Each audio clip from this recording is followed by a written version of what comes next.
ठीक है. So let's start with the first topic of the day, submarine in India. ठीक है. सो ये न्यूज में क्यों है? Recently the France naval group has declined the bid for Navy's P-75 India project as it does not use air independent propulsion system. ठीक है. सो ये project 75 जो है, हम लोग कई बार न्यूज में सुन चुके हैं. ठीक है, कि नेवी अपना जो फ्लीट है, नेवल फ्लीट है, स्पेशली द सबमरीन फ्लीट, उसको एडवांस बनाना चाहती है. ठीक है, उसमें नए सबमरीन ऐड ऑन करना चाहती है, बिकॉज अभी जो एग्जिस्टिंग फ्लीट है वो बहुत ज्यादा ओल्ड है. ठीक है. इनफैक्ट जो सबसे लेटेस्ट हम बोल सकते हैं सबमरीन है, वो 17 साल पुरानी है. So that's why there is a need to overhaul the entire fleet. ठीक है. और उस चीज को ओवरहॉल करने के लिए प्रोजेक्ट 75 जो था वो आया था, जिसके अंदर 6 सबमरीन्स बननी थी. तो ये पिछले कई समय से न्यूज में चल रहा है. ठीक है, क्योंकि सबमरीन बनाने में बहुत टाइम लगता है, इसलिए काफी टाइम से ये न्यूज में है. लेकिन अब प्रोजेक्ट 75 आई आएगा. ठीक है. सो वो सक्सीड करेगा प्रोजेक्ट 75 को. ठीक है. अगेन इसके अंदर 6 डीजल इलेक्ट्रिक सबमरीन्स बनेगी. सो अगर हम सबमरीन्स की बात करें तो इट्स लार्जली अ स्टेल्थ एक व्हीकल बोल सकते हैं. ठीक है, विच रिमेन्स अंडर वाटर. और उसका यूएसपी, यूनिक सेलिंग पॉइंट उसका यही है कि वो इजीली देखा नहीं जा सकता, विजुअली नहीं देखा जा सकता उसको. ठीक है, वो पानी के नीचे छुपा रहता है. तो इधर you can detect it using a sonar. ठीक है. या फिर जो कन्वेंशनल डीजल इलेक्ट्रिक सबमरीन्स होती है, उसमें जो इंजन चलता है तो उससे वाइब्रेशन होते हैं. That's how you can detect a submarine. ठीक है, ये लिमिटेड तरीके ही हैं. लेकिन कन्वेंशनल सबमरीन में एक प्रॉब्लम क्या होता है? कन्वेंशनल मतलब डीजल इलेक्ट्रिक, और नॉन कन्वेंशनल मतलब न्यूक्लियर सबमरीन. तो ये दो ब्रॉड क्लासेस होती है सबमरीन में from technical point of view. ठीक है. सो जो डीजल इलेक्ट्रिक सबमरीन होती है, उनमें एक इश्यू क्या था कि वो ज्यादा समय तक पानी के नीचे नहीं रह सकती थी. क्यों? क्योंकि उनके अंदर एक डीजल इंजन जो लगा हुआ रहता है, जो कंबशन में हेल्प करता है, उसको रन करने के लिए दे नीड ऑक्सीजन. ठीक है. वो डीजल इलेक्ट्रिक जब रन होगा तो उससे बैटरी चार्ज होंगी, और फिर वो सबमरीन जो है अंडर वाटर जाएगी. ठीक है. और उस डीजल इंजन को चालू करने के लिए यू नीड ऑक्सीजन. ठीक है. तो उसके लिए उसको सरफेस पे आना पड़ता है. एंड जैसे ही सबमरीन सरफेस पे आती है, इट बिकम्स टोटली वल्नरेबल. ठीक है. उसका जो यूएसपी था सब खत्म हो जाता है जैसे वो सरफेस पे आती है. तो डीजल इलेक्ट्रिक सबमरीन्स में ये ऑपरेशन बहुत फ्रीक्वेंटली करना पड़ता था. लेट्स से 1 या 2 दिन में करना पड़ जाता होगा. ठीक है.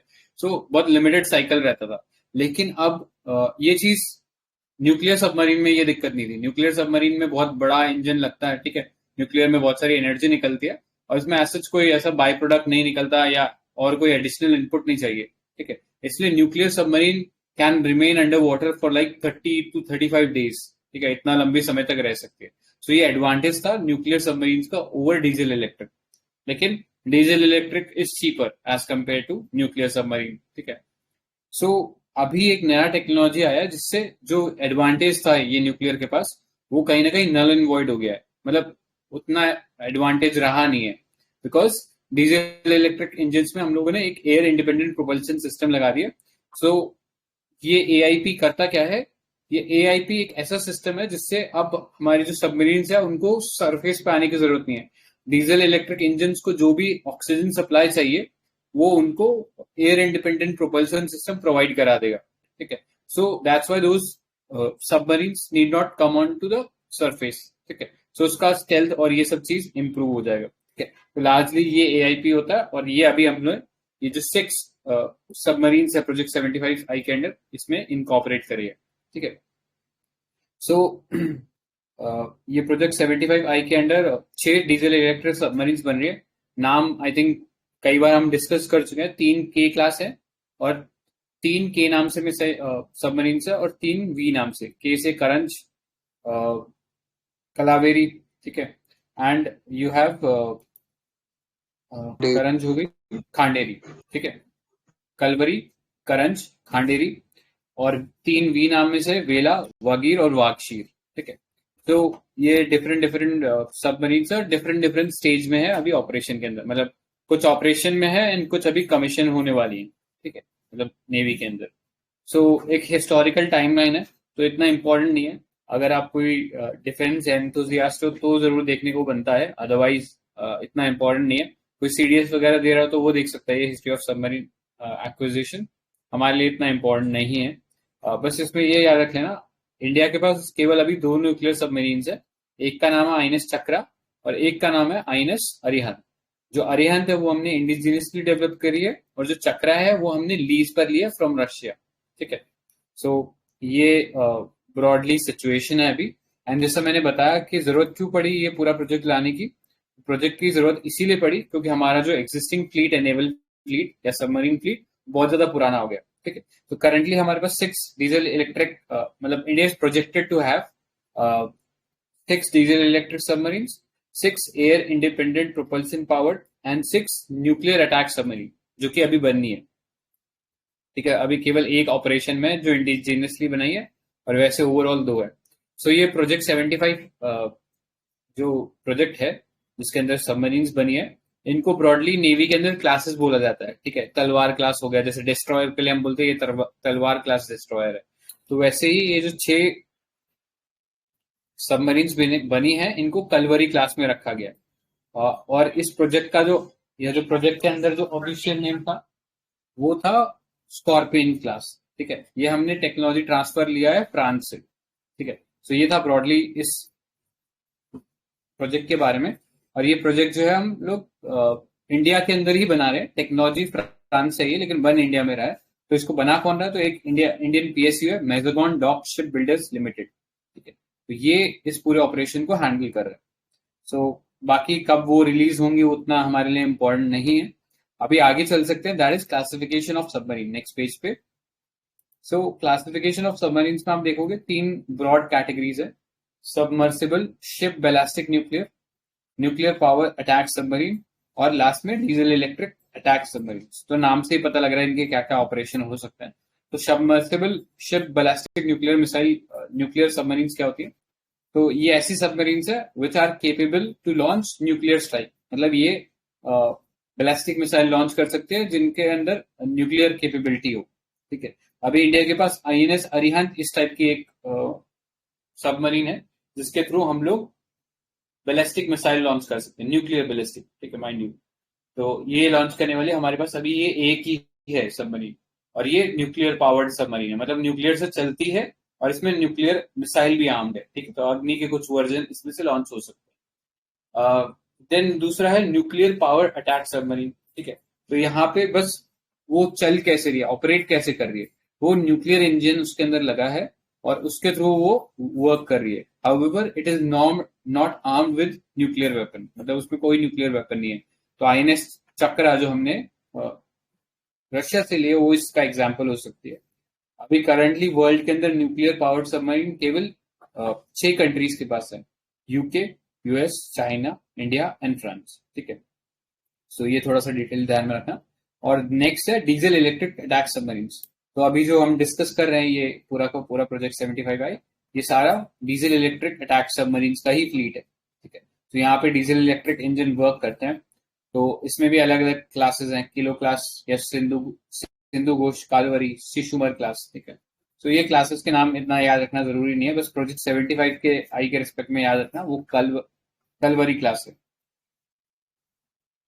अब सबमरीन का इंपॉर्टेंस क्या है, तो एक तो सबसे बड़ा इंपॉर्टेंस है इंडिया का एक बहुत लार्ज कोस्ट लाइन है। ठीक है, हमने कई बार पढ़ रखा है 7500 किलोमीटर लॉन्ग कोस्ट लाइन है इंडिया का। ठीक है, तो और इंडियन ओशन में एक बहुत ही प्रोमिनेंट प्लेस है इंडिया का, और उसको मेंटेन रखने के लिए नेवल सॉवरेनिटी को या नेवल डोमिनेंस को मेंटेन रखने के लिए सबमरीन, एक रोबस्ट सबमरीन फ्लीट होना बहुत ज्यादा जरूरी है। ठीक है, सो इसलिए हमें सबमरीन्स की जरूरत पड़ती है। फिर आप हेडिंग देख सकते हो, ऑपरेशनल सर्वाइवेबिलिटी। तो सबमरीन्स का यूएसपी यही होता है कि वो स्टेल्थ ऑपरेशन करता है। स्टेल्थ मतलब it can not be detected by enemies very easily. ठीक है, तो बहुत इजीली नहीं डिटेक्ट होता। ठीक है, तो वो एक यूएसपी है जिसके चलते उसका डिमांड बहुत रहता है। ठीक है, दूसरा डेटरेंस है, कि डेटरेंस मतलब कि अगर दुश्मन को पता है कि आपके पास ऐसी न्यूक्लियर सबमरीन कैपेबिलिटी है या ऐसी सबमरीन की कैपेबिलिटी है, तो वो आप पे कभी अटैक करने का सोचेगा ही नहीं। ठीक है, जैसे फॉर एग्जाम्पल अगर मैं बात करूं कि अगर किसी ने वो वाली मूवी देखी हो, आई गाजी एक मूवी आई थी, उसमें यही था कि हमको मतलब ऐसा मूवी में दिखाया, it could be fictional, it may not be true, but कहीं ना कहीं ऐसा उसमें था कि पाकिस्तान के पास एक बहुत ही न्यूक्लियर सॉरी एक केपेबल में सबमरीन थी कॉल्ड गाजी, पीएनएस गाजी उसका नाम था।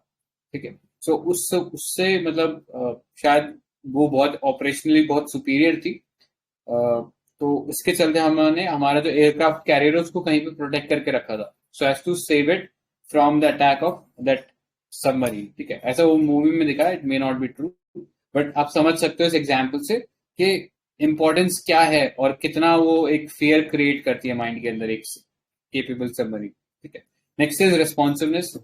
तो बहुत बड़े बड़े जो मिशन हैं, ठीक है, चाहे वो रिकॉनेसेंस का हो या इंटेलिजेंस कलेक्शन का हो या अटैक करने का हो या फिर गार्डिंग मैकेनिज्म हो, ठीक है, तो इन सब में वो एक्ट कर सकती है सबमरीन। तो it's a multi role operational vehicle कह सकते हो।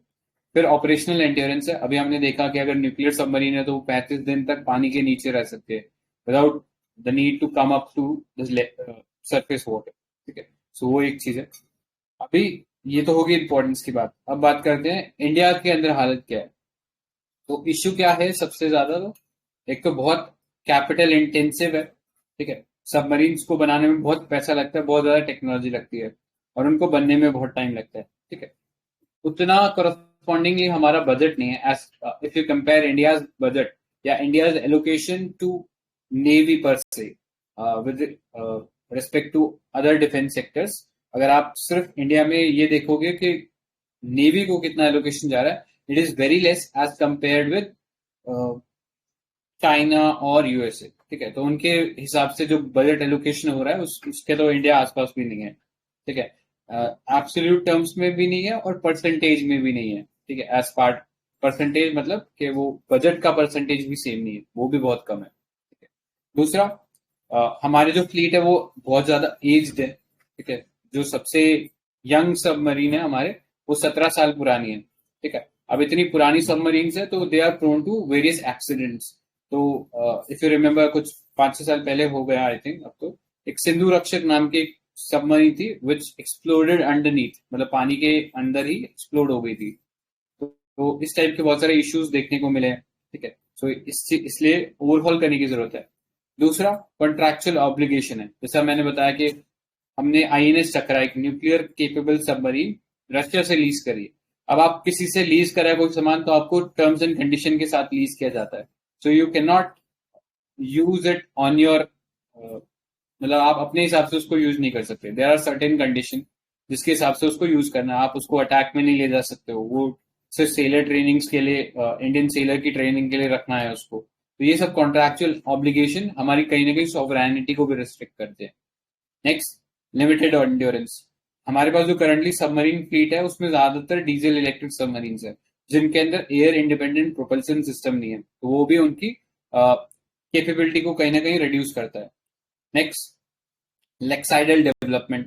ठीक है, हमारे जो पीएसयूज हैं या जो रिसर्च ऑर्गेनाइजेशन है लाइक डीआरडीओ एक्सेट्रा, वो कहीं ना कहीं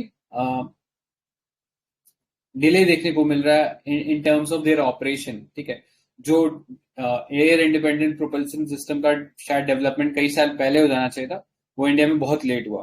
ठीक है, तो वो भी एक अप्रोच है। लैक ऑफ इंफ्रास्ट्रक्चर बोल सकते हो, बहुत सारे ऐसे क्रिटिकल इंफ्रास्ट्रक्चर जो इन सबमरीन्स पे चाहिए वो हमारे पास है नहीं। और लास्ट में जो फंडिंग वाला पॉइंट हम लोगों ने डिस्कस किया वो हो ही गया। सो अपार्ट फ्रॉम दैट अब वे फॉरवर्ड की बात कर लेते हैं। ठीक है, सो सबसे पहले जरूरत है कि हम इंपोर्ट सब्सटीट्यूशन की जो बात करते हैं, कि अभी हम लोग रशिया से लीज पे लेके आ रहे हैं या फिर किसी और कंट्री से खरीद रहे हैं। ठीक है, तो पहली बात तो हम लोग उस सेंस में ही सॉवरेन नहीं है कि हमें दूसरी कंट्रीज पे डिपेंड कर रहना पड़ रहा है। दूसरा, उनका जब मेंटेनेंस की बात आती है तो कई बार वो कंट्री सपोर्ट नहीं करते हैं। हो सकता है कि वो कंट्री आगे जाके हमारे खिलाफ हो जाए या हॉस्टाइल हो जाए, तो उस सेंस में we need to ensure our sovereignty. तो उस सेंस में we should focus on indigenous development. Next, enhance surveillance. ठीक है, हम हमारे सरफेस और एयर सर्वेलेंस को इंक्रीज कर सकते हैं, ठीक है, बाय एम्प्लॉइंग अदर मीन्स। जैसे हम लोग अगर हमारे पास बजट कंस्ट्रेन है तो हम शायद अनमैन्ड एरियल व्हीकल बोलते हैं जैसे, तो अनमैन्ड मरीन व्हीकल्स बना दे, यूएमवी बना दे, ठीक है, वो एक तरीका हो सकता है, so as to supplement the existing fleet. Next, इसमें आप 26/11 का अटैक भी देख सकते हो, कहीं ना कहीं वो अटैक इसी कारण हुआ। The attackers basically came from the sea itself, ठीक है, कहीं ना कहीं हमारी सिक्योरिटी को भी एनहेंस करेगा।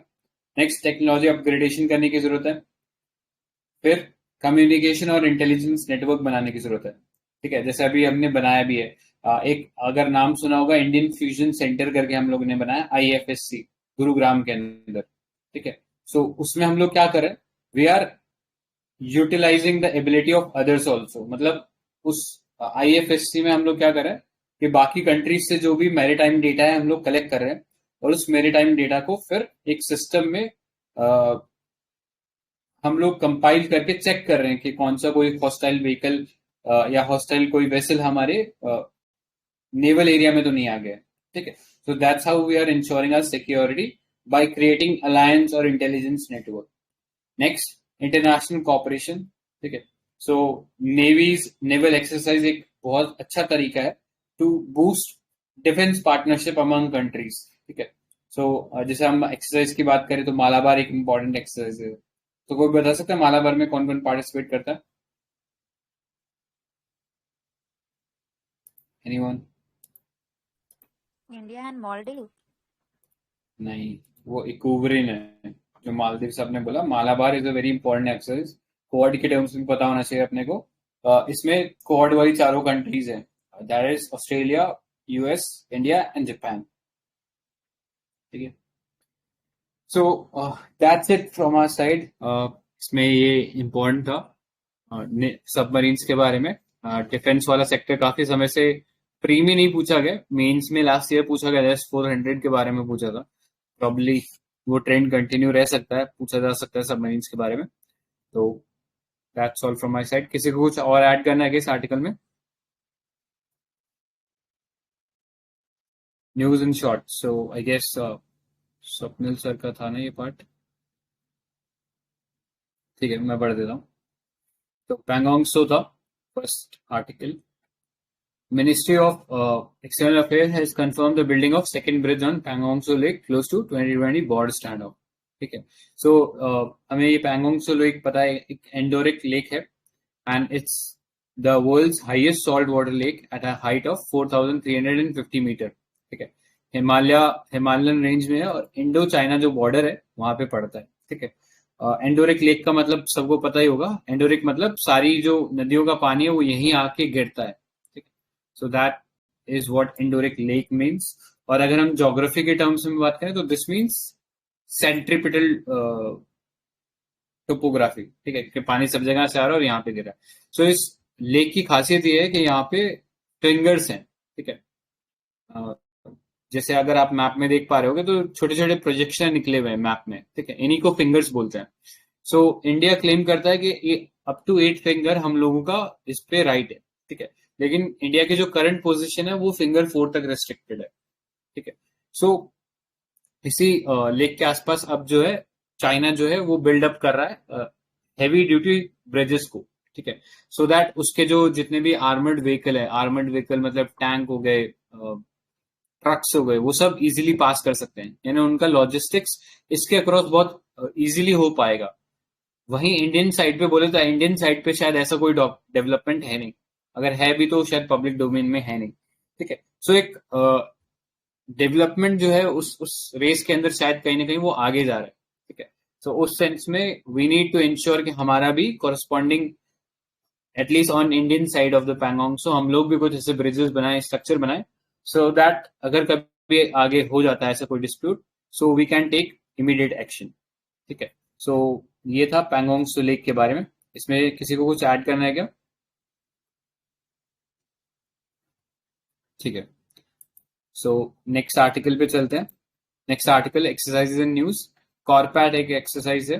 Recently the 4th edition of India Bangladesh navy bilateral corporate CORPAT exercise in the northern Bay of Bengal happen, ठीक है। तो कॉर्पेट वैसे कई कंट्रीज के साथ होती है, कॉर्पेट एक जनरल एक्सरसाइज नेम है, ठीक है। सो इस चीज को थोड़ा ध्यान रखना कि डिफरेंट कंट्रीज के साथ भी आप पढ़ोगे, थाईलैंड वगैरह के साथ भी पढ़ते हैं, बांग्लादेश के साथ भी पढ़ते हैं।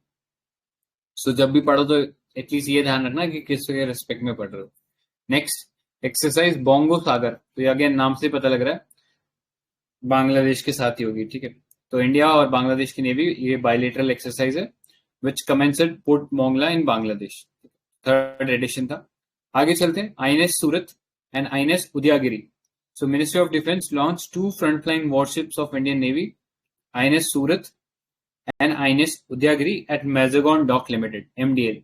जिसने अभी हमने पढ़ा कि एमडीएल ने ही ये जो प्रोजेक्ट 75 आई है, इसके अंडर 6 डीजल इलेक्ट्रिक सबमरीन बनाने का कॉन्ट्रैक्ट मिला है, ठीक है। So Surat is the 4th ship of Project 15B destroyer, which heralds a makeover of P-15A Kolkata class destroyers, ठीक है। सो नेवी के अगर शिप की फॉर्मेशन की बात करूं, ठीक है, सबसे बड़ा वेसल जो होता है नेवी के अंदर वो होता है एयरक्राफ्ट कैरियर। एयरक्राफ्ट कैरियर के ऊपर मतलब नाम से पता लग रहा है एयरक्राफ्ट भी मूव कर सकते हैं, ठीक है। एयरक्राफ्ट कैरियर के नेक्स्ट कौन सा आता है, तो उसके नेक्स्ट आता है आपका डिस्ट्रॉयर, ठीक है। तो आपने देखा होगा कई बार बहुत बड़ा वेसल होता है और उसके अंदर मिसाइल्स, गन्स और इस टाइप के इक्विपमेंट्स रहते हैं। कई बार हेलीकॉप्टर भी लैंड कर सकते हैं डिस्ट्रॉयर पे, ऐसी कैपेबिलिटी रहती है उनमें। सो ये सेकंड यूनिट बोल सकते हैं। ये इन टर्म्स ऑफ वॉल्यूम और इन टर्म्स ऑफ कैपेबिलिटी आप ये हायरार्की समझ सकते हो। इसके बाद आता है आपके पास फ्रिगेट, ठीक है। फ्रिगेट थोड़ा सा और छोटा शिप होता है, लेकिन उसमें भी कई सारे डिफेंस इक्विपमेंट माउंटेड रहते हैं। और फिर लास्ट में आपके पास होते हैं कॉर्वेट्स, ठीक है। कॉर्वेट्स मतलब बहुत और भी छोटे छोटे शिप्स, जनरली नेवल फॉर्मेशन में सबसे आगे रहता है, ठीक है। तो ये एक ब्रॉड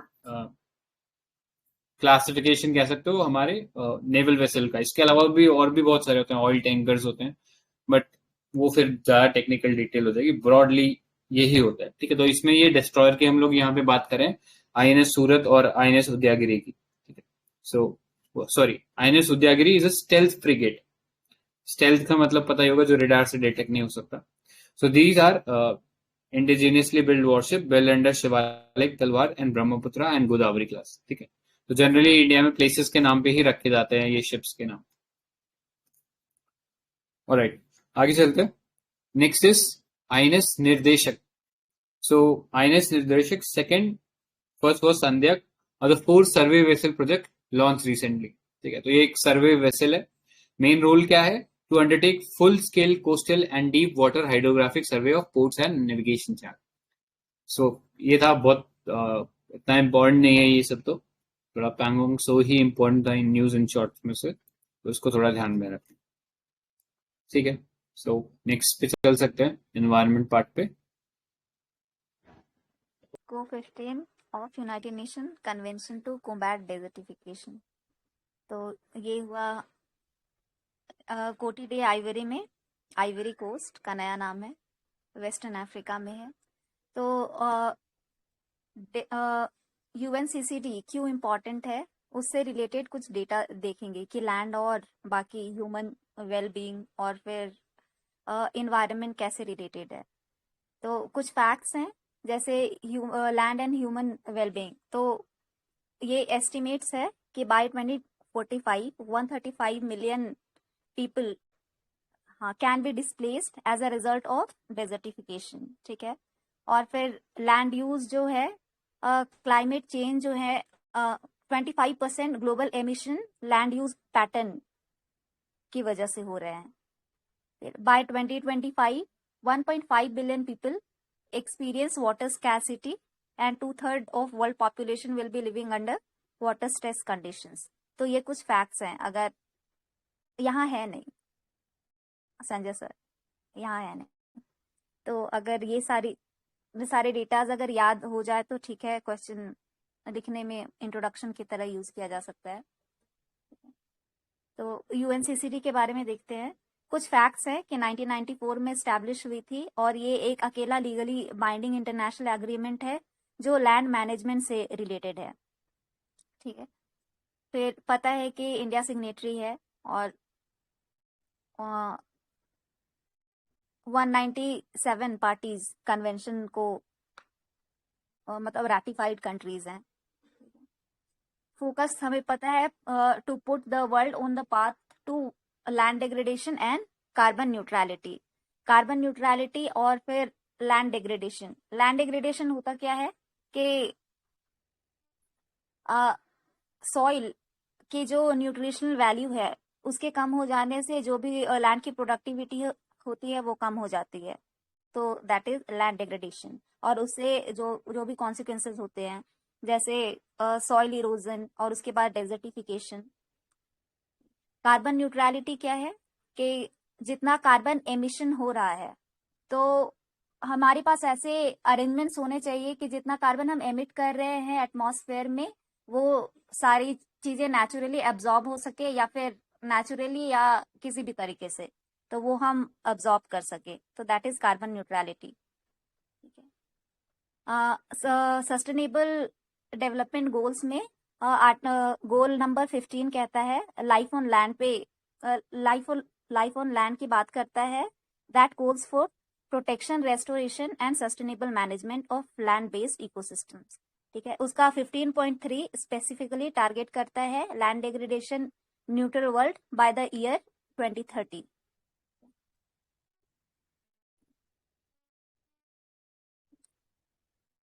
कोटेड आइवरी में जो को 15 हुई उसका थीम था land life legacy from scarcity to prosperity. ये और कॉफ जो यूएनसीसीडी का कोप है ये बायनियली होता है और 2019 में इंडिया दिल्ली में हुआ था, दिल्ली डिक्लेरेशन के नाम से जाना जाता है। उससे पहले चाइना में हुआ था। ठीक है,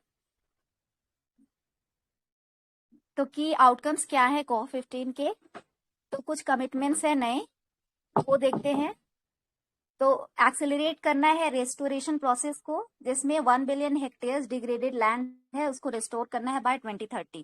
ठीक है, और ये कैसे करेंगे, डेटा गैदरिंग और जो मॉनिटरिंग सिस्टम है वो इम्प्रूव करके। एक intergovernmental working group on drought form करना है for the year 2022 to 2024 to support a shift from reactive to proactive drought management. मतलब हमें इस चीज का वेट नहीं करना है कि पहले डिजास्टर आएगा उसके बाद हम उसको रिस्पॉन्स करेंगे, प्रोएक्टिव अप्रोच होना चाहिए। फिर address forced migration and displacement. तो ये लैंड डिग्रेडेशन और फिर migration and displacement closely related है क्योंकि हमने देखा है कि जो इंडिजिनस पीपल हैं या फिर बहुत सारे जैसे इंडिया का ही केस देखते हैं कि 70% पॉपुलेशन है वो एग्रीकल्चर पे बेस्ड है। तो अगर लैंड डिग्रेड होता है तो उनके लाइवलीहुड को अफेक्ट करेगा और एक सस्टेनेबल लाइवलीहुड नहीं होने की वजह से डिस्प्लेसमेंट होंगे, लोग बाहर जाएंगे लाइवलीहुड की खोज में, और इसे हमें कम करना है और एक ऐसे रेजिलिएंट इंफ्रास्ट्रक्चर बनाना है। Improve women's involvement in land management. जितने भी डिजास्टर्स होते हैं उसका सबसे ज्यादा इम्पैक्ट विमेन और चिल्ड्रन पे पड़ता है, तो ऐसा फ्रेमवर्क बनाना है कि हम विमेन को भी इन्वॉल्व करें। तो 2019 का जो कॉप हुआ था इंडिया में वहाँ जेंडर न्यूट्रलिटी पे फोकस किया गया था कि जितने भी लैंड मैनेजमेंट है उसको विमेन के साथ, विमेन पार्टिसिपेशन के साथ जोड़ा जाए। फिर address sand and dust storms and other escalating disasters. इसमें है लैंड डिग्रेडेशन और सॉइल इरोजन की वजह से जो डेजर्टिफिकेशन होता है वो हमें पता है कि फॉरेस्ट लैंड बैरियर्स की तरह काम करती हैं। तो डेजर्टिफिकेशन होगा तो सैंड एंड डस्ट स्टॉर्म्स हैं इनके ऐसे केसेस बढ़ जाएंगे। और जैसे हमने पिछले साल लोकस्ट अटैक देखा था तो एक क्या मेजर रीजन ये भी था कि डिफॉरेस्टेशन हो रहा है और जिसकी वजह से जो डस्ट स्टॉर्म्स है वो इतना लॉन्ग ट्रैवल करके इंडिया तक पहुंच गए थे। ठीक है, ensure greater synergies among the 3 Rio convention. तो रियो कन्वेंशन के थ्रू 3 और भी कन्वेंशंस आए हैं, that is CBD, UNCCD and UNFCCC. तो इनको सबका जो प्राइम फोकस है वो climate change, environment, biological diversity, land management system को सुधारना है, तो इन सबको सिनर्जाइज करना है।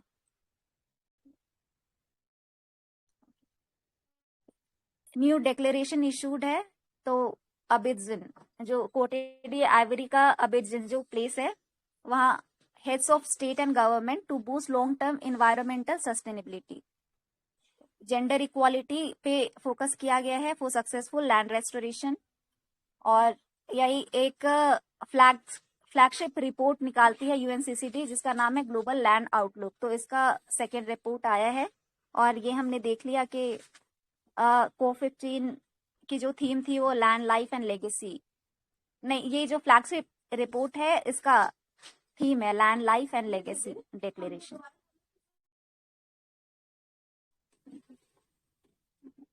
ड्रॉट इन नंबर्स 2022 रिपोर्ट, तो कुछ की फाइंडिंग्स है। तो ये बेसिक्स फैक्ट्स नहीं, एक फैक्ट्स हैं, तो जो भी मीन्स दे रहा है तो ये फैक्ट्स अगर याद रहे तो अच्छी बात है।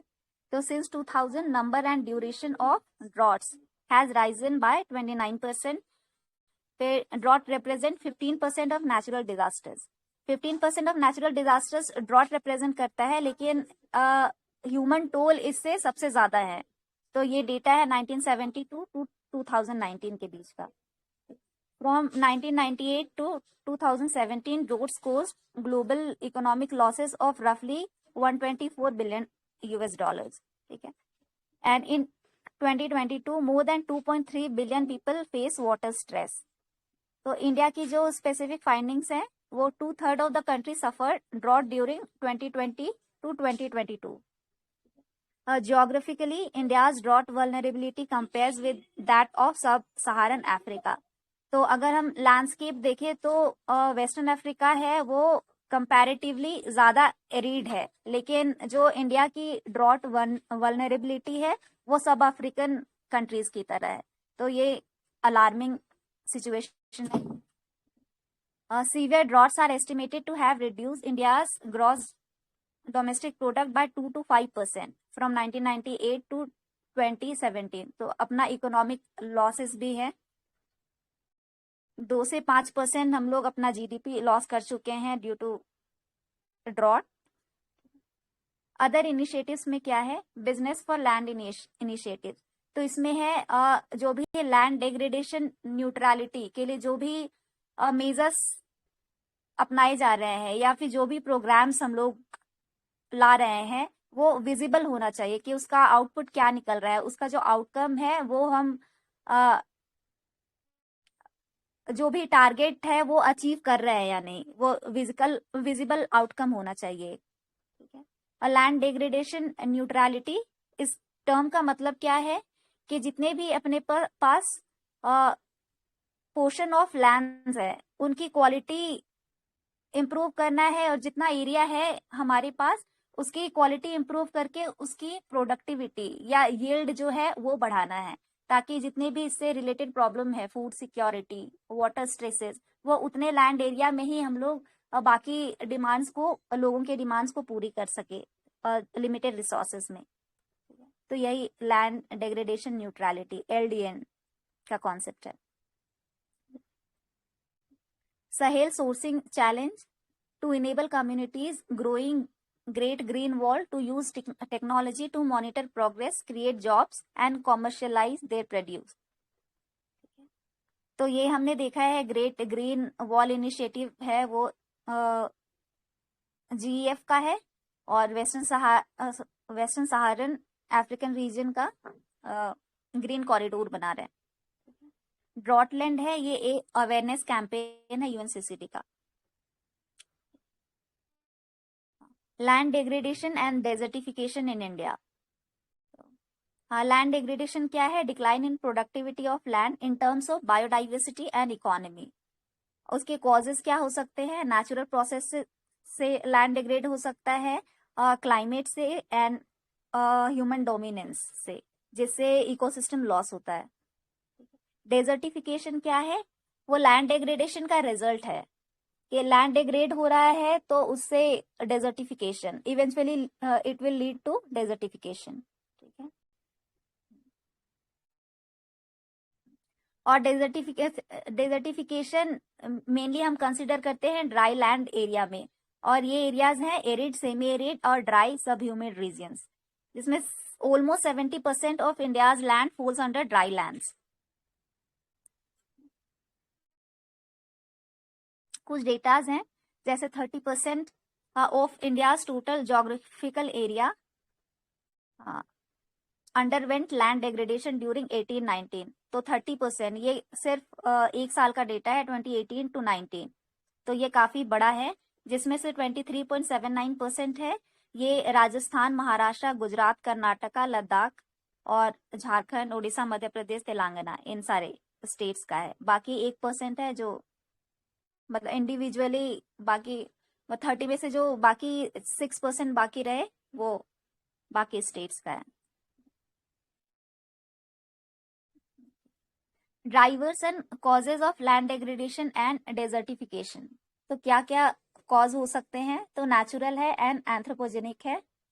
नेचुरल में wind erosion, water erosion, chemical occurrence, natural occurrence of alkaline chemicals, movement of subsoil chemicals जैसे सैलिनिटी, ये सारी चीजें। फिजिकल में water logging, geomorphological changes caused by mining of other activity, hazards जैसे forest fire, cyclone, drought, permafrost thawing, ये सारे natural में आएंगे। और फिर एंथ्रोपोजेनिक में अपना जो अनसस्टेनेबल एग्रीकल्चरल प्रैक्टिसेस है वो, pressure of population, over grazing, land use changes, habitation के लिए माइनिंग, इंडस्ट्रीज, इन सब के लिए, क्लाइमेट चेंज, पोल्यूशन, ये सारे एंथ्रोपोजेनिक में।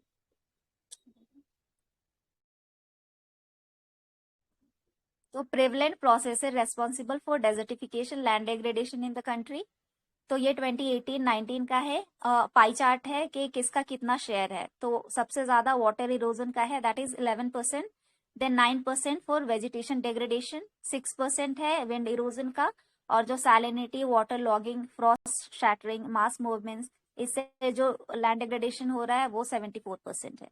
ठीक है, कंबाइंड। इम्पैक्ट्स क्या है लैंड डिग्रेडेशन एंड डेजर्टिफिकेशन के? तो सोशो इकोनॉमिक इम्पैक्ट है, लैंड प्रोडक्टिविटी रिड्यूस हो रही है जिससे फूड इनसिक्योरिटी बढ़ेगी, और जो भी इंडिजिनस पॉपुलेशन के लाइवलीहुड हैं वो अफेक्ट करेंगे। स्मॉल स्मॉल फार्मर्स है जो वो सबसे ज्यादा अफेक्ट होते हैं, जैसे हमने महाराष्ट्र के केसेस में देखा है, फार्मर्स सुसाइड्स ये बहुत बढ़ जाते हैं। तो land's ability to store water reduces the land's ability to store water. तो लैंड इरोजन से लैंड होल्डिंग कैपेसिटी जो सॉइल की होती है वो कम हो जाती है, जिससे वाटर स्ट्रेस सिचुएशन प्रोड्यूस हो सकते हैं। इनसिक्योर लैंड टेन्योर, हमारे पास रिसोर्सेस कम होंगे क्योंकि लैंड जो डिग्रेडेड लैंड है उनकी क्वांटिटी बढ़ जाएगी, तो इससे जो भी लोगों के डिमांड है वो पूरे नहीं हो पाएंगे, और जितने भी अपने जो क्लाइमेट चेंज से जो भी फाइट करने के मेजर्स हैं वो उस पे हम पूरा ध्यान नहीं दे पाएंगे, इफेक्टिवली वो वर्क नहीं करेगा।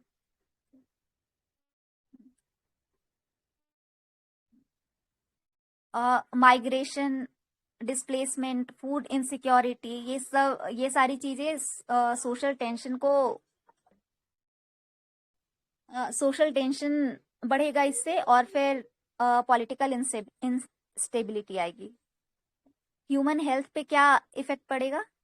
तो जूनोटिक डिजीजेज बढ़ सकते हैं, और रेस्पिरेटरी डिजीजेज जैसे सैंड या डस्ट स्टॉर्म से, इन सब चीजों से। और फिर एयर पोल्यूशन हो सकता है, मैल न्यूट्रिशन बढ़ सकता है, फिर लैक ऑफ क्लीन वाटर से food borne diseases, water borne diseases ये हो सकते हैं। इन्वायरमेंटल इम्पैक्ट्स क्या होंगे? एक्सट्रीम वेदर इवेंट्स बढ़ेंगे, और फिर वही क्लाइमेट चेंज में उसका अफेक्ट होगा। वे हाँ, फॉरवर्ड। इस पे क्वेश्चन भी आया हुआ है मेंस में, what is desertification and its impact. तो एग्जैक्टली यही क्वेश्चन था मेंस में। तो ये साइड में जो अभी हमने पाई चार्ट देखा ना, वो भी उसमें इंक्लूड कर सकते हैं हम। और एक है शायद process of desertification does not have climate boundaries, ये भी आया था ना 2020। हाँ हाँ, राइट राइट, यही बोल रहा था मैं। ओके, में क्या है, utilising local and indigenous knowledge. तो हमें पता है कि लोकल इकोसिस्टम है वो लोकल पीपल से बेहतर कोई नहीं जान सकता। तो जितने भी इंडिजिनस या ट्रेडिशनल नॉलेज है अपने पास, तो वो बॉटम अप अप्रोच के थ्रू हमें अपने फ्रेमवर्क में इंक्लूड करना चाहिए उसे, जो भी फ्रेमवर्क बना रहे हैं। मल्टी फंक्शनल लैंडस्केप अप्रोच क्या है, तो ये जैसे एक एग्जाम्पल है इसका कि झारखंड में कोविड के टाइम झारखंड गवर्नमेंट ने वन जन योजना स्टार्ट किया था। तो उससे क्या है, उसके अंडर क्या था कि ट्री प्लांटेशन पे जोर देना है, 1.5 करोड़ सैपलिंग प्लांट करना है हमें, जिस वो मनरेगा के थ्रू करना है।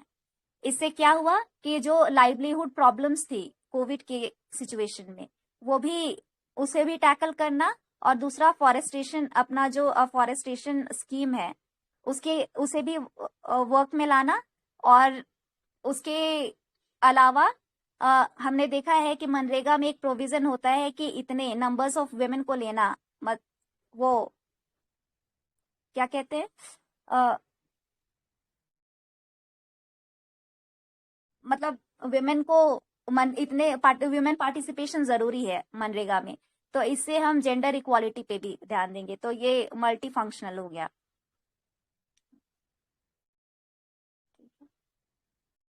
फिर क्रिएशन ऑफ विंड ब्रेक्स, तो वही ग्रीन वॉल्स, ग्रीन डैम, जैसे अरावली और वेस्टर्न अफ्रीका में हम लोग कर रहे हैं, वो फॉरेस्टेशन के लिए वो करना है। इम्प्रूविंग एग्रोनॉमिक प्रैक्टिसेस, तो agronomic economies related to agriculture, तो जिसमें reduce tillage, no tillage system है उसे बढ़ावा देना है, और लोकली अडेप्टेड वेराइटीज हैं उनको प्रमोट करना है। Intercropping, crop rotation, integrated soil fertility management, इन सब पे जोर देना है। ठीक है, एग्रो फॉरेस्ट्री को प्रमोट करना है। तो हमें पता है एग्रो फॉरेस्ट्री क्या होती है कि ट्री, क्रॉप और एनिमल, इन तीनों को सिनर्जाइज करना है, कि हम क्रॉप फील्ड में ही ट्री प्लांट कर रहे हैं। इससे क्या हो रही, और फिर इससे हो क्या रहा है कि ट्री के जो फॉरेजेस हैं वो हम एज अ मैन्योर यूज कर रहे हैं फील्ड में, और फिर फॉरेज फॉर एनिमल्स भी हो रहा है, हमें मिल रहा है। तो इससे प्रोडक्टिविटी भी बढ़ रही है, जो फार्मर्स की प्रॉफिटेबिलिटी है वो भी बढ़ रही है, और इकोसिस्टम भी डाइवर्स हो रहा है, और इससे सस्टेनेबल इकोसिस्टम मेंटेन हो रहा है। सस्टेनेबल फॉरेस्ट मैनेजमेंट, तो aimed at providing timber, fiber, biomass and non-timber resources, can provide long-term livelihood for communities, reduce the risk of forest conversion to non-forest uses and maintain land productivity। तो ये land productivity maintain करने का और एक है sustainable forest management, के जितने अपने फॉरेस्ट से जितनी भी चीजें मिलती हैं, टिम्बर, बायोमास, इन सबको ऐसे सस्टेनेबली यूज करना है कि हमें उस फॉरेस्ट लैंड को कन्वर्ट नहीं करना पड़े नॉन फॉरेस्ट यूजेस के लिए। कुछ सक्सेसफुल प्रैक्टिसेस हैं बॉक्स में सर। हाँ, तो इन जामनी village in Telangana, people cultivated vegetable kitchen gardens that improved overall land productivity. In Bani region, Gujarat, land restoration was done by developing grasslands which helped in achieving land degradation neutrality। ठीक है, तो बनी grassland हमें पता है कि most driest reason है India का।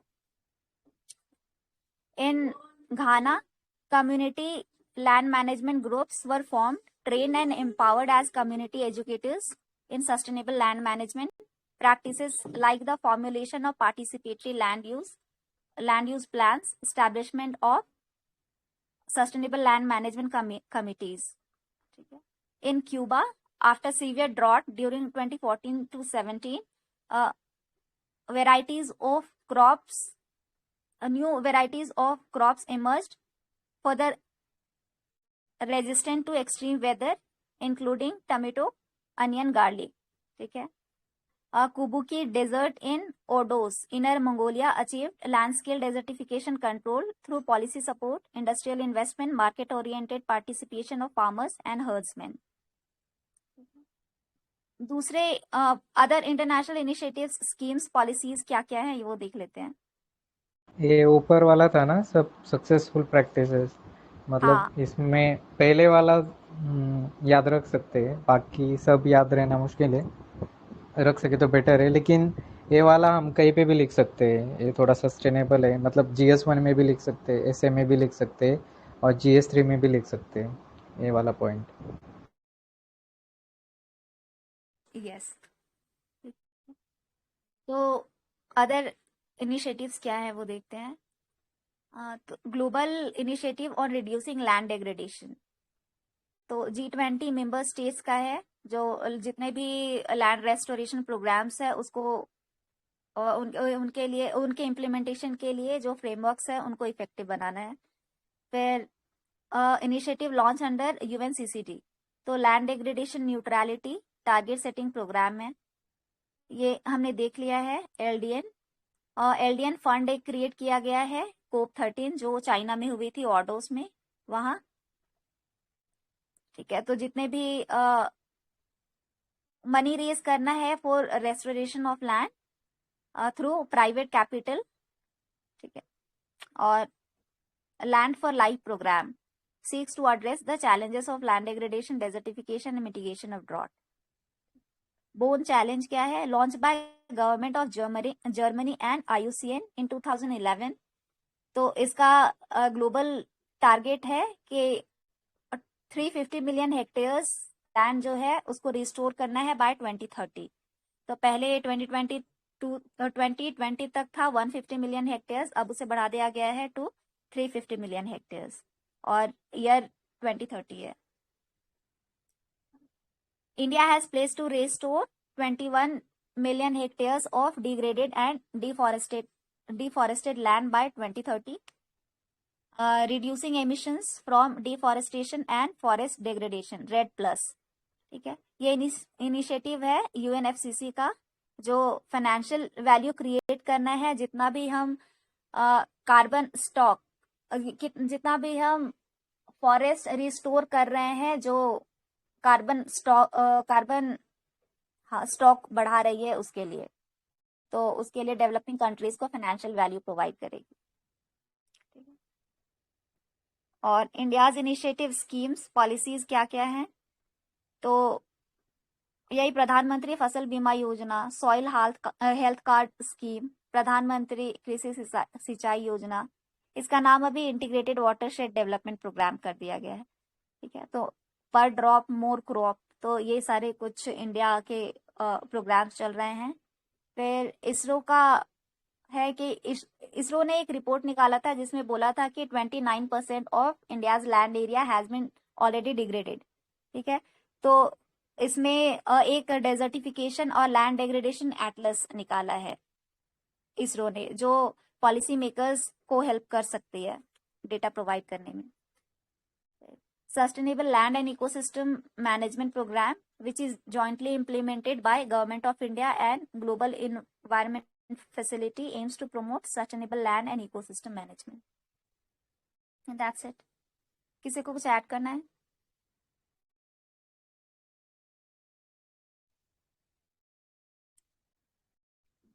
UNCCD पे 2016 में एक डायरेक्ट क्वेश्चन भी आया था प्रीलिम्स में, what is the importance of UNCCD करके, जिसमें 4 ऑप्शंस थे. सर बोल दो क्या लिख रहे हो.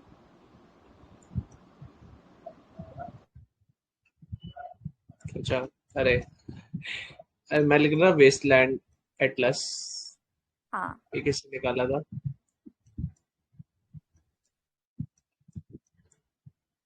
Ministry of rural development. ठीक है, तो एक वेस्टलैंड एटलस है, वो मिनिस्ट्री ऑफ रूरल डेवलपमेंट ने निकाला है.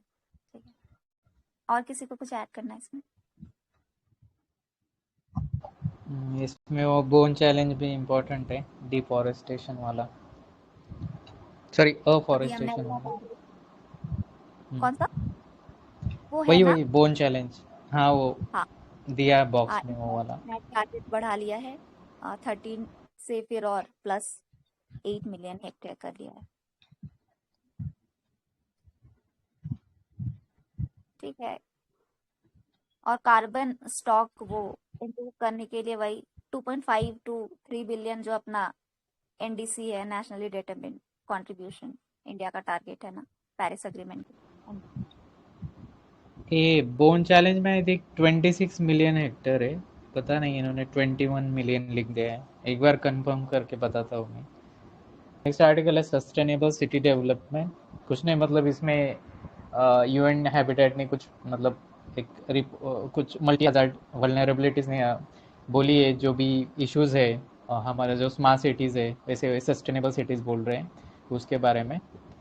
तो मोर इन न्यूज़ ये ज़्यादा इंपॉर्टेंट नहीं वैसे, sustainable cities integrated approach pilot project है, जयपुर में कर रहे हैं, और बाकी भी सिटीज़ है वो नीचे देखेंगे हम।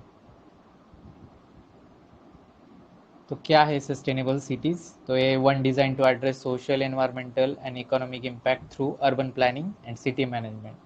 बेसिकली ये स्मार्ट सिटीज़ ऐसा ही है। तो a sustainable city offers a good quality of life to current resident but doesn't reduce the opportunities for future residents to enjoy। एक सस्टेनेबल डेवलपमेंट जैसे एक smart city. Then about sustainable cities integrated approach देख लेते हैं इसमें क्या क्या है। तो ऑब्जेक्टिव्स है integrate sustainability strategies into urban planning and management, वही ना मतलब हमेशा ही पॉइंट रहता है ये वाला। Create a favourable environment for investment in infrastructure and service delivery to build the resilience of pilot cities। Then implementation and funding, तो इसमें फंडिंग कौन कर रहा है? United Nation Industrial Development Organization and UN Habitat in partnership with Ministry of Housing and Urban Affairs. और ये fund कौन कर रहा है? GEF, global environment facility. तो ग्लोबल एनवायरनमेंट फैसिलिटी कब इस्टेब्लिश हुई थी, कौन सी ईयर में?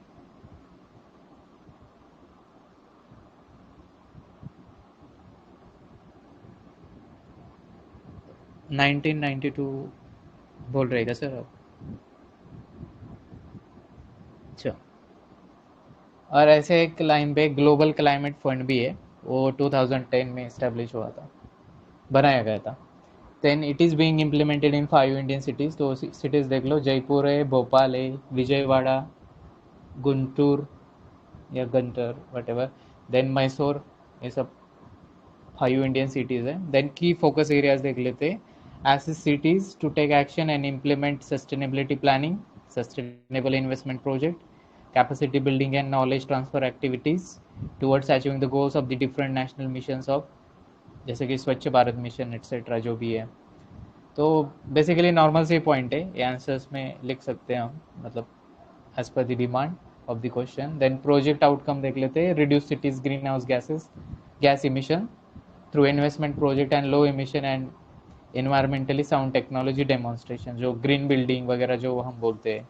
Then increase scope and depth of integrated urban sustainability management, promotion of sustainable cities through partnership approach. वो भी आई थिंक पार्टनरशिप पे कुछ एसडीजी गोल भी है शायद ना, 15 और 16 आई थिंक, याद नहीं आ रहा मुझे। है ना? 17। ओके। देन की सस्टेनेबिलिटी इश्यूज देख लेते हैं, इश्यूज क्या क्या आ रहे हैं इंडियन सिटीज़ में। तो green house gas emissions and climate change, वही सब मतलब जैसे हमने अर्बन हीट आइलैंड पे एक मेंस में क्वेश्चन भी आया था, वो अर्बन हीट आइलैंड भी आता है इसमें। तो हीटिंग का प्रॉब्लम हो रहा है, और जो मतलब दिल्ली जैसे मतलब लोकेशन पे थोड़ी हीटिंग की प्रॉब्लम है, तो लोग एसी वगैरह यूज़ करते हैं। तो एसी से कूलिंग करने के लिए और ज़्यादा हीट प्रोड्यूस हो जाती है, जो बाहर मतलब स्प्लिट एसी में बाहर जो क्या बाहर मुझे समझ नहीं आ रहा अभी क्या वर्ड यूज़ करें वहाँ पे। तो वो हीटिंग का प्रॉब्लम हो जाता है। देन कंजेशन एंड ट्रैफिक, तो वही ज़्यादा पॉपुलेशन भी बढ़ गई है, तो ये सब सिटीज़ में मतलब प्रॉब्लम्स आ रही है। तो यूरोपियन कंट्रीज़ में क्या करते हैं कि पार्किंग फ़ीस ज़्यादा बढ़ा देते हैं, तो उससे क्या करते हैं कि लोग पब्लिक ट्रांसपोर्ट यूज़ करना शुरू कर देते हैं। हमारे यहाँ वैसे ऑड इवन फार्मूला भी है, वो सब मतलब उसके टैकल करने के लिए। देन पीपल्स वेलबींग, तो ये पुअर एयर क्वालिटी भी एयर क्वालिटी का भी इशू आ रहा है पोल्यूशन की वजह से, तो डिफरेंट डिफरेंट डिसीजेस फेस करने पड़ रहे हैं। Then changes in land use and land cover, तो वही मतलब reduce green cover leads to a decrease in CO2 absorption and increase in surface temperature, a serious threat to cities resilience capabilities. Social and environmental challenges क्या क्या है, तो एक bridge भी बन रहा है कि high income versus lower income, तो इसमें कुछ स्लम वाली प्रॉब्लम भी फेस करनी पड़ती है। देन कुछ फ्लडिंग वगैरह ऐसे डिजास्टर्स हो जाते हैं अच्छे सा ड्रेनेज सिस्टम ना होने के कारण। Then lack of access to basic services informal settlement, तो जो भी बेसिक जो नेसेसिटीज़ है, मतलब जैसे कि चिल्ड्रंस एजुकेशन हो गया, women empowerment and their health, मतलब हेल्थ इंफ्रास्ट्रक्चर, ये सब थोड़ा सा कई मतलब अच्छे से किया नहीं गया है, ये सब इश्यूज आ रहे हैं। Then urban sprawl and population influx, तो पॉपुलेशन का ही प्रॉब्लम है, तो इसमें capacity of roads remain insufficient, lacking sewage system, तो ये सब इश्यूज है। वेस्ट डिस्पोजल का भी प्रॉब्लम है इसमें। देन सर ऊपर एक बार कर दीजिए, सस्टेनेबल सिटीज़ में कौन से स्टेक होल्डर्स पार्टिसिपेट कर सकते हैं। गवर्नमेंट है तो कुछ रेगुलेटरी फ्रेमवर्क बना के देंगे। Then institutional setup, tariff designing, subsidies, guarantees etcetera. Then private sector भी हम इंक्लूड करेंगे उसमें, financial share, technical innovation, managerial role etcetera, वो सब आएंगे। Local knowledge, backward and forward linkages, तो मैंने लोकल नॉलेज वाला है जो है ना, ट्राइबल्स वाले में भी देखते हैं हम, ट्रेडिशनल नॉलेज एक कीवर्ड हमेशा मतलब लिखा होता है, तो वो भी हम इंक्लूड कर सकते हैं। हमेशा मैंने देखा है कि गवर्नमेंट के ऐसे कुछ होता है ना, तो उसमें होता है वो इंक्लूड किया हुआ। Then other civil society group, community willingness to pay, awareness and will environment friendly lifestyles, तो इसमें पब्लिक पार्टिसिपेशन वाला पॉइंट भी इंक्लूड कर सकते हैं हम। सिविल सोसाइटी तो है ही। देन नेक्स्ट देख लेते हैं, steps taken by the government to overcome some of the sustainability problems, तो क्या क्या है initiatives under India's INDC, nationally determined contribution, जो भी हमने सेट किए वो प्रॉपरली इस्टेब्लिश मतलब इम्प्लीमेंट कर सकते हैं। नेशनल स्मार्ट ग्रिड मिशन है, national mission for enhance energy efficiency, energy conservation building code, national electric mobility mission plan, तो ये सब मतलब यूज़ करके हम वो अचीव कर सकते हैं। स्वच्छ भारत मिशन है, इससे हम सॉलिड वेस्ट मैनेजमेंट का प्रॉब्लम सॉल्व कर सकते हैं। Atal mission for rejuvenation and urban transformation, Amrut जो बोलते हैं, तो एक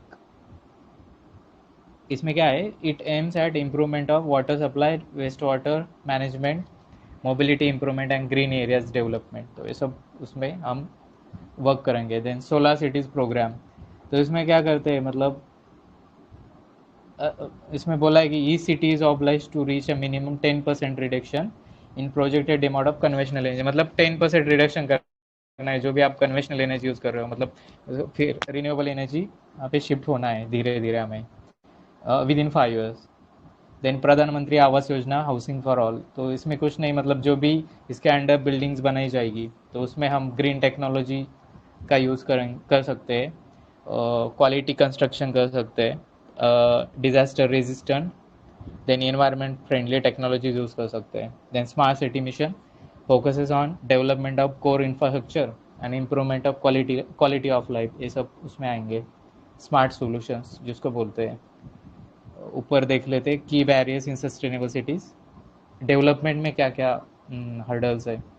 लो इन्वायरमेंटल अवेयरनेस है ही लोगों में, तो वो अनसस्टेनेबल लाइफस्टाइल फॉलो कर रहे हैं।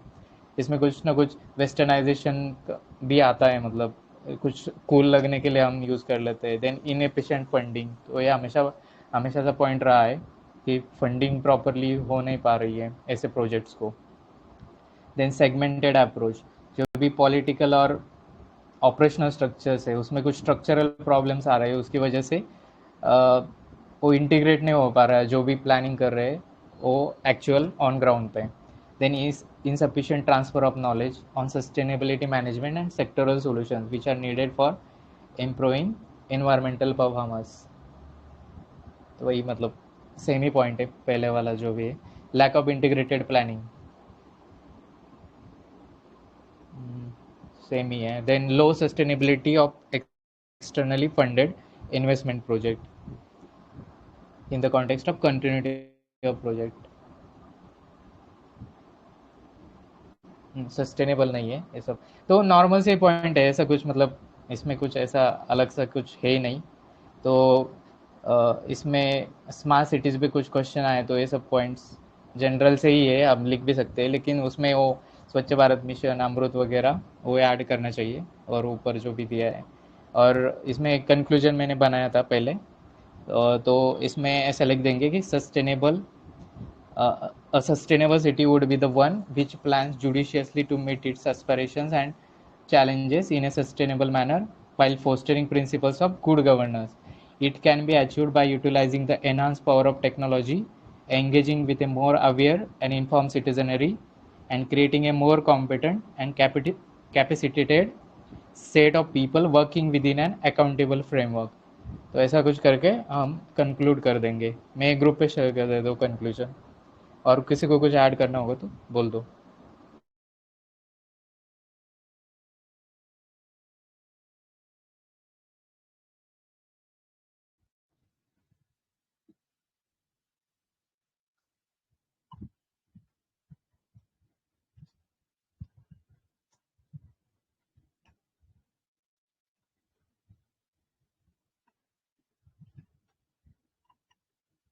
यहीं तक था डेवोल्यूशन आर्टिकल्स का. हाँ सर. हाँ यही तक था. हाँ वो मैं कह रही थी ना, लोकस्ट वार्निंग ऑर्गेनाइजेशन है वो जोधपुर में ही है. ठीक है.